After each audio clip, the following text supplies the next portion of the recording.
kampo ni Vice President Sara Duterte sa kinakaharap ng articles of impeachment, bukas na ipapasa sa Senate Impeachment Court. Handa na ang ipapasang sagot ng defense team sa articles of impeachment laban kay Vice President Sara Duterte.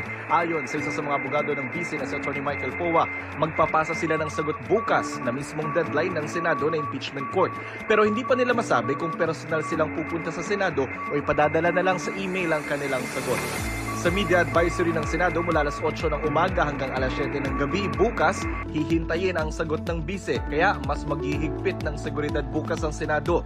Sa gitna nito, itinanggi ni Senate President Alan Peter Cayetano na tungkol sa impeachment trial ang panukalang payagan ng mga senador na makilahok at bumoto online. Wala pong katotohanan na yung amendment ng rule na to ay nakaugnay sa amendment sa rule sa impeachment. Bakit po? Unang-una, inadapt na po namin yung rule sa impeachment.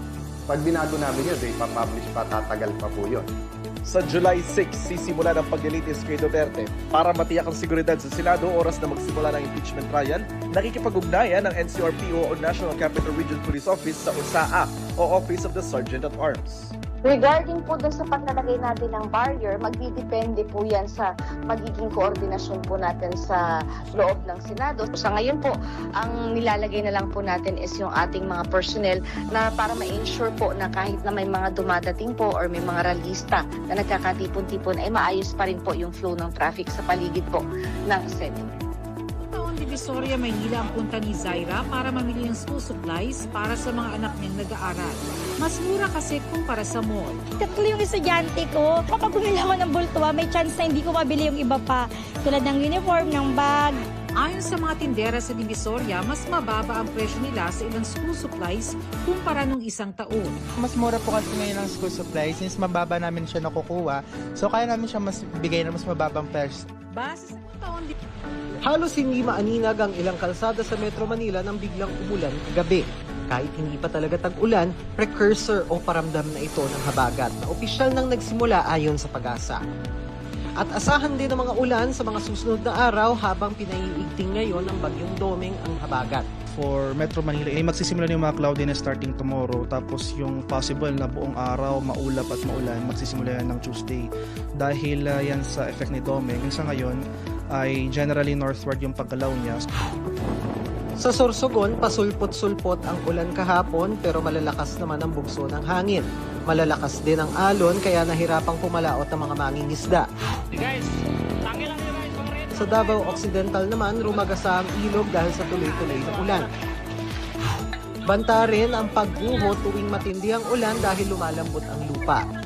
Sa Lake Cebu, South Cotabato, napurnada ang outing ng ilang maliligo sana sa Tedaan, Kini Nature Spring and Falls nang biglang magka-landslide kaninang umaga. Nagka-landslide din sa Calamansig, Sultan Kudarat. Pinagtulungang hilahin ang isang pick-up na nahirapang umusad. Nagbabanta rin ng matinding El Nino sa mga susunod na buwan.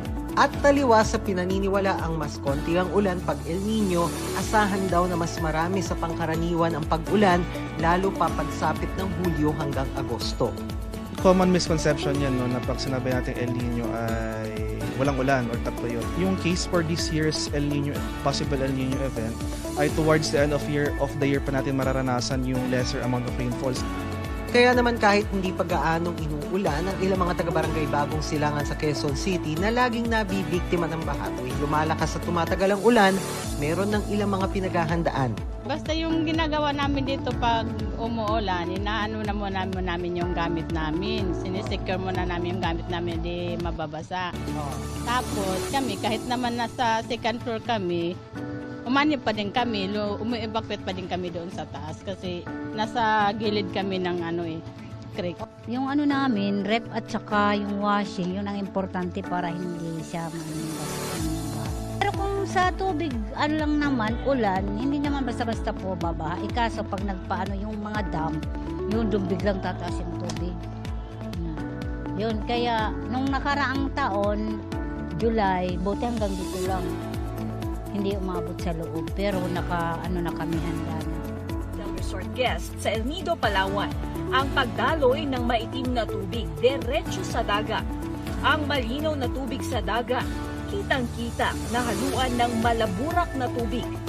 Ayon sa uploader ng video, nang medyo tumila na raw ang malakas na ulan noong araw na iyon, doon na nila nakita ang rumaragasang maitim na tubig mula sa ilalim ng kanilang tinutuluyang hotel na patungo sa dagat. Sinusubukan naman ng GMA News na kunin ang pahayag ng naturang hotel kung saan nakitang dumadaloy sa culvert sa ilalim nito ang maitim na tubig. Ngunit wala pa raw silang pahayag sa ngayon. Hihintayin daw muna nilang makabalik mula sa ibang bansa ang kanilang general manager.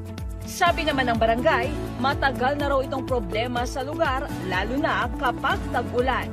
Hindi raw galing sa hotel ang tubig. Yan po ay isang nagaling po dito sa taas, sa bundok. Lumalabas lang po yan, siyempre pag-ulan, kaya yung naiipon na dumi, lumalabas po sa dagat.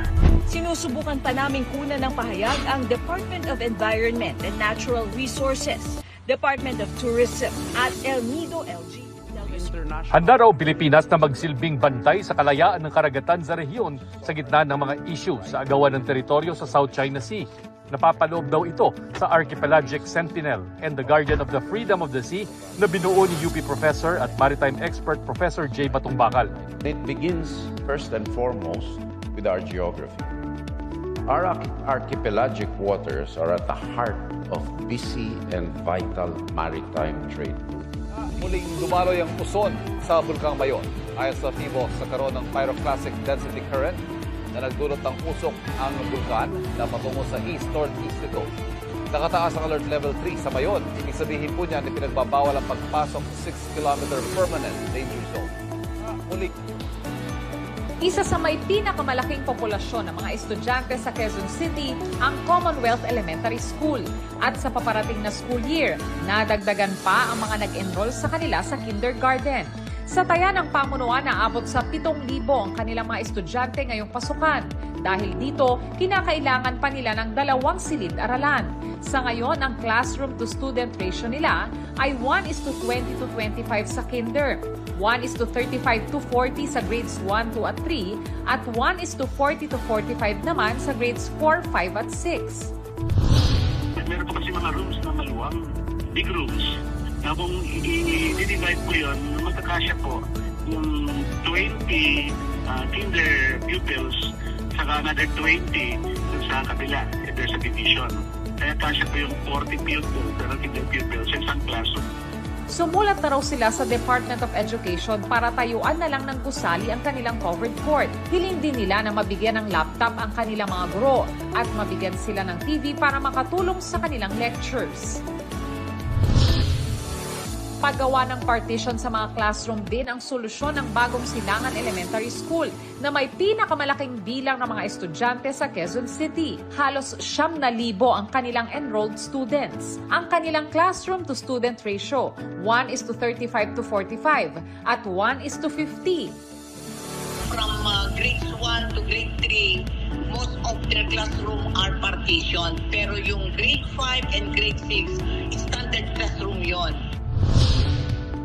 Ito yung covered court ng Bagong Silangan Elementary School na naisana ng kanilang pamunuan na ma-convert bilang multipurpose building. Kapag daw kasi nangyari ito, magkakaroon sila ng 12 karagdagang classroom na makakatulong nila para naman mabawasan yung dami ng mga estudyante sa kada silid-aralan. Kulang din daw sila ng 5 guro, pero nag-commit na nila ang DepEd na bibigyan sila ng karagdagang guro.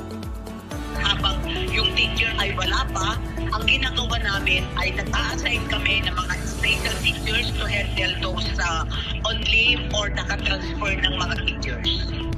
Sinusubukan pa namin kunan ng pahayag ang DepEd kaugnay sa mga pangangailangan ng mga paaralan. Pero nauna na nilang sinabi na 9,000 classrooms ang inaasahan nilang matatapos ng DPWH ngayong taon.